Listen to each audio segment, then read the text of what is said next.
Hey, if you're an accountant, accounting firm, bookkeeping firm that wants to grow your business, then you absolutely must be mastering content marketing. In this video, we're going to share with you what is content marketing, different types of content, and most importantly, what are the 3 things that you need to master with content marketing.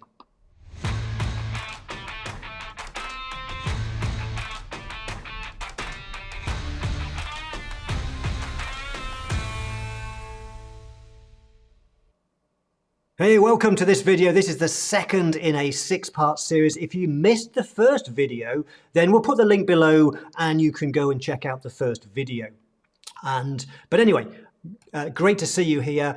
As I did with the last video, I'm going to bring in our head of marketing, Emily Cross. She's a genius with marketing and particularly with content marketing, which we're talking about today. She helps other accounting firms get their marketing right. So let's bring Emily on.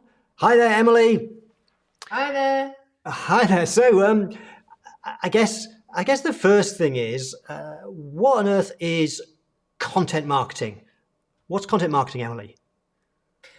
Okay, so content marketing is essentially, it is what it says it is, using pieces of content to bring in clients. So giving away free content in whatever form that may be to bring in potential clients to build up your awareness and brand and things like that. So yeah, we'll go into a little bit more detail about all the ways you can do that as well. Yeah, and we'll talk about different types of content. Before that, though, there are really 2 goals with content marketing, 2 things we're looking to achieve.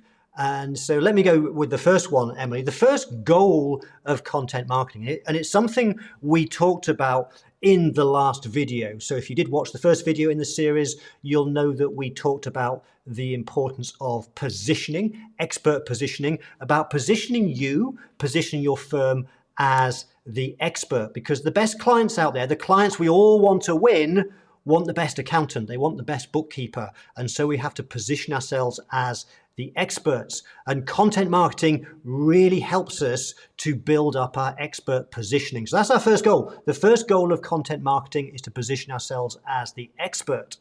Emily, what's the second goal? So the second goal is what we call lead generation, and a really important thing to do in business is to be continuously building your list of emails and contacts, because the income of your business is directly proportional to the size of your list. So the more people you have at your fingertips that you can reach out to when you have new offers, new products, or you're doing a webinar or anything like this, the more people you can reach out to, the more likely you are the higher the number of people that will actually turn up to that thing. So if you've got 100 people in your list, then 10 might turn up. But if you've got 1,000, then 100 might turn up, and then you can convert them from there. So it's really important in business to be continuously building that list up, and we do that by a process called lead generation, which we're going to go into a lot more detail in the next video in this series. But what that essentially is you give away a piece of content for free, but it's in exchange for a name and email address. So they get the piece of content, which positions you as an expert and all of this thing. It solves a problem for them, and it's really valuable to them. And you've captured their name and email address, and you can go ahead and continue to market to them with emails and various other means. So that's the other purpose, I guess, of content marketing as well. Absolutely, yeah. Email marketing is so powerful, whether it's simply because you want to invite people to have a meeting with you, or perhaps you're running a webinar or an event. The bigger your list, the more people you can email, the bigger the results that you'll get. So we'll look at that in much more detail, as Emily says, in the next video. But let's get into content marketing. And let's talk about, first of all, some different types of content. Emily, give us a couple of examples of things that accountants and bookkeepers could be creating. Okay, yeah. I mean, there's a million different things you can do.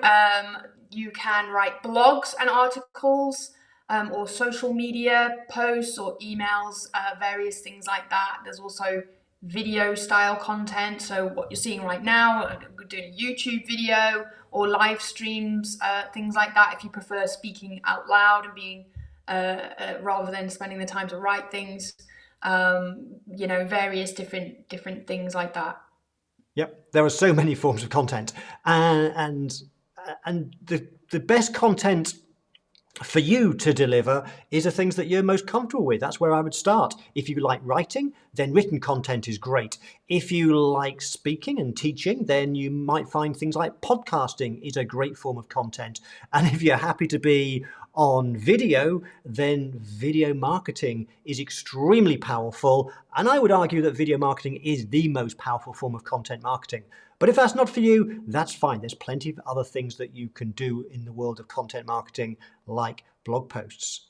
So now that we understand what content marketing is, why we're doing it, which is to positioning and secondly to capture and grow our lists, and we've got some examples of different types of content, let's really get into the meat of this session, Emily. We need to look at what are the three things that we have to master?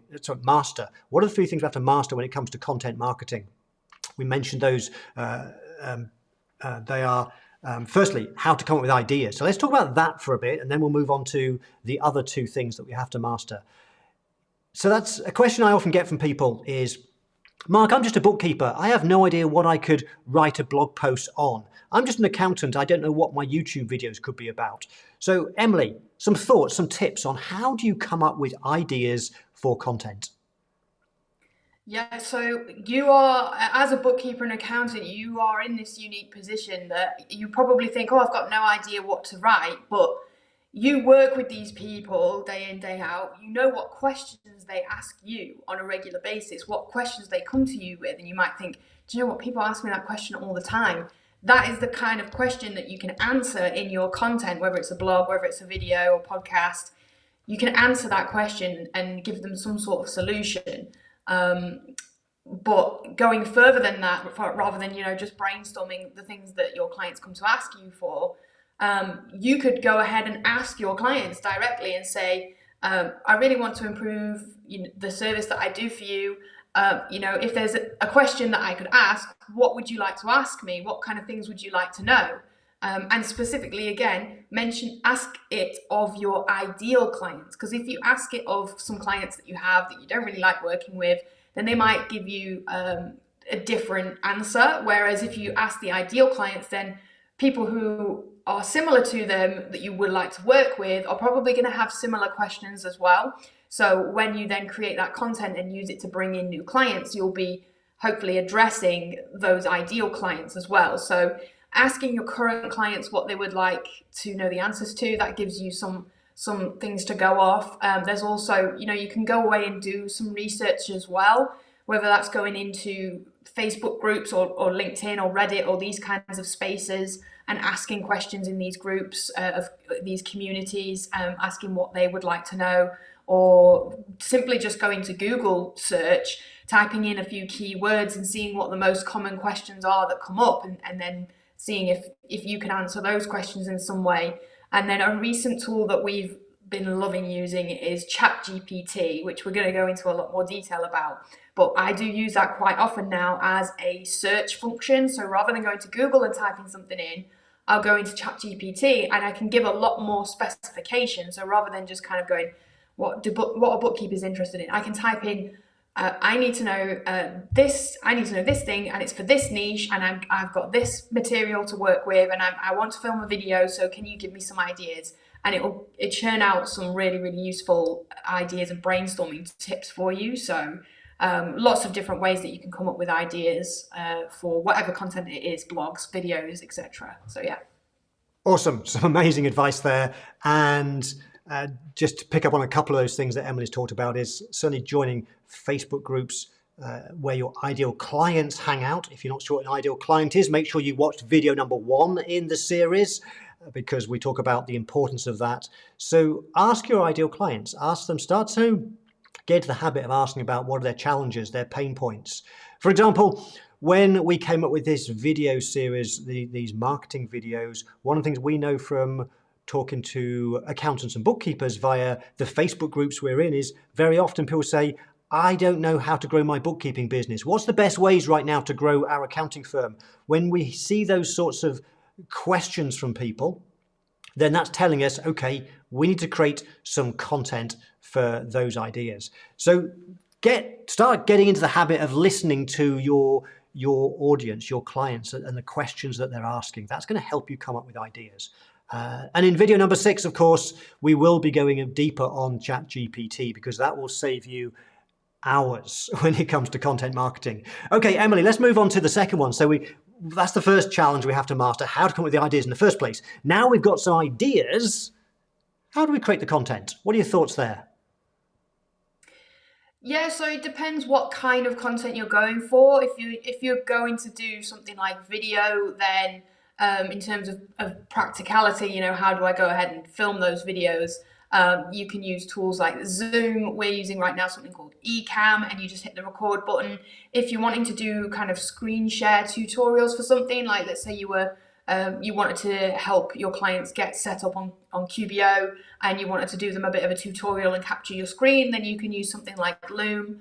Or alternatively, rather than filming things and then going editing them afterwards, you can just go live on Facebook or YouTube or something like this. So that's if you were going for video. But another thing that we kind of encourage you to do, or a great way to approach it, is to batch your content. So that rather than thinking, oh, I need to churn out one blog every week, I need to sit down every week and write out a blog, and I don't have the time to do that because I have to think of all of these things and think of all of the blog ideas and then go away and write them all and then go and post them and edit them and every single week. Rather than doing it that way, you can just schedule 1 or maybe 2 days, it might even only be an afternoon or something, to brainstorm a bunch of ideas, write all of these blogs, and then schedule them all so that they go out at the right time in the future, and you can schedule whatever else at the same time, the social media and things like that. So definitely batching your stuff is a great way to approach it, because then you can just set aside that time and say, I'm going to work on that at this time, every Friday afternoon, for example, or once a month or something, one day every month, I'm going to batch all of these videos and then send them out for a year, and then I'm set up and I don't have to do anything for the next 3 months. So that's a really useful way of approaching that, I think, when it comes to making the content. Yes, that's so important, because after all, you're a busy bookkeeper or a busy accountant running a firm with clients and so on. You haven't got the time to be creating content every single day, and perhaps not even every single week. So batching is so powerful. Just like for us, we haven't got the time to do YouTube videos every single day. So what we did is we brainstormed the ideas for these 6 videos, which we've just talked about that, and then Emily and I are recording this series of 6 all in one afternoon to get it all done, to batch it, and that then gives us YouTube videos, new content for several weeks to come. So quick, if at this point, I mean, I know Emily's throwing lots of ideas at you, which is awesome. You've probably got questions at this point in time. So if during this video or future ones or past ones you have questions about the video, please put your questions in the comments and we will answer any questions that you have. So what questions do you have about content marketing so far? What's come into your mind? Put it into the comments below this video. Also, I'll remind you at the end, but if you're not already, join our VIP list so you get invites to join our monthly live stream sessions. In our live sessions, we answer questions live. Okay, let's move on to number 3. So we've looked at, we have to master coming up with ideas. We need to have processes for idea creation. We then have to create the content. But as Emily said, one of the issues is that it's time consuming. You're busy running your accounting firm. So we want to take some shortcuts.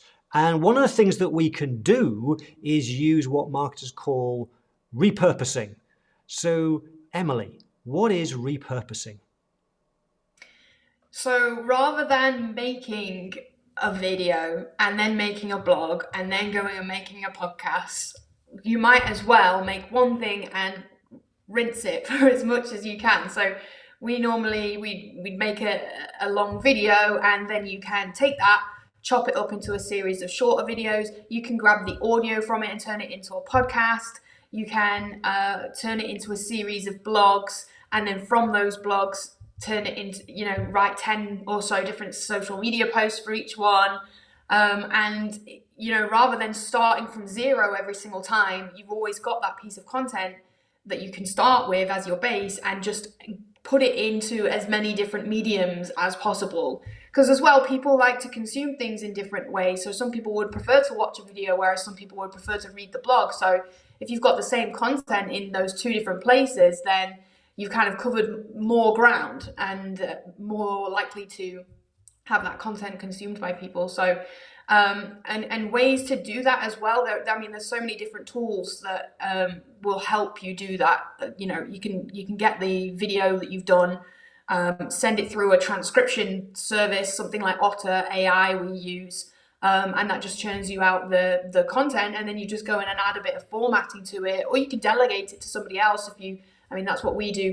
Gabby does a lot of our stuff for us now.